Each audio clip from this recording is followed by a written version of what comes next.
Welcome back to the weekly Halacha Video Series. My name is Meir Goldberg. Last week we started our series with an overview of Kashrus.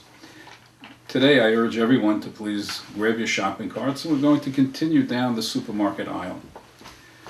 Last week we discussed canned items that have a generic K and the possible pitfalls in taking any products that have just a plain K on them. Let's continue a little bit further down the aisle and maybe take a left and come to the bread aisle. There was a time that bread was a relatively innocuous product. You took flour, water, and yeast, you mixed them together, you watched them rise, and you baked some delicious bread. But today, with extended shelf life and all kinds of flavorings that are added to bread is no longer a very simple item. So consequently, when you walk down the supermarket aisles and you see either a generic K on bread or some odd-looking Kashrus symbol, which you're hoping is a Kashrus symbol, you can't necessarily accept it as such. So let's discuss a little bit what the possible issues are with bread. As we said, in the old days, bread used to be flour, water, and yeast.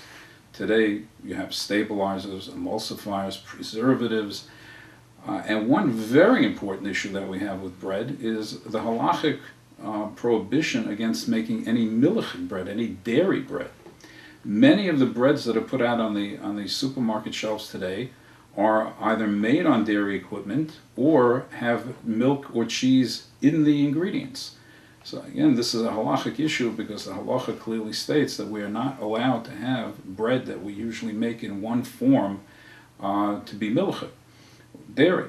So therefore we have to be extremely careful about it. I can tell you, without mentioning any names, which I find very humorous when I see this, there is one company that produces hamburger and hot dog buns that have a KD on them, and if you look at the ingredients, you will see non-fat dry milk in the ingredients. So let's say that you accept the generic K on this product. Let's say it turns out to be whoever it is.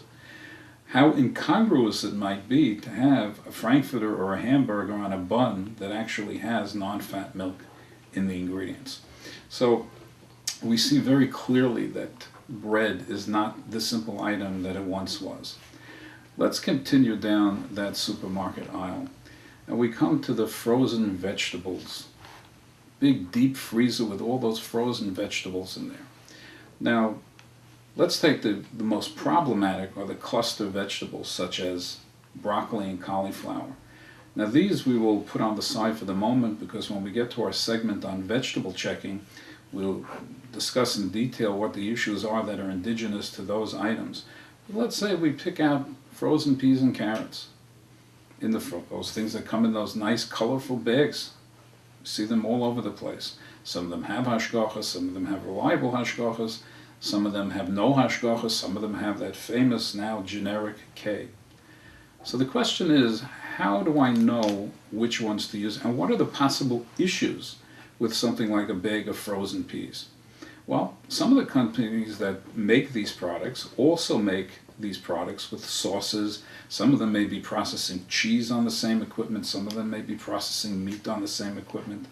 Now, there is an opinion among the Kashrus agencies, some of them anyway, that hold that the point of production that these vegetables are frozen at don't present a Kashrus problem, that these are actually bagged and frozen before any of the sauces or cheeses or meats might be introduced.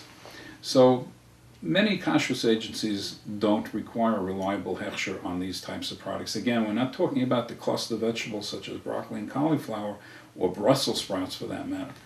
But generally speaking, it is a good policy for you to have, to only buy those frozen vegetables that have a reliable hashkafa, because the bottom line is that when a company makes a production change, if they don't have a hashkafa, they are not accountable to anyone to answer any questions about any production changes. So even if an inspection was made initially, what was done a year ago may not be applicable today.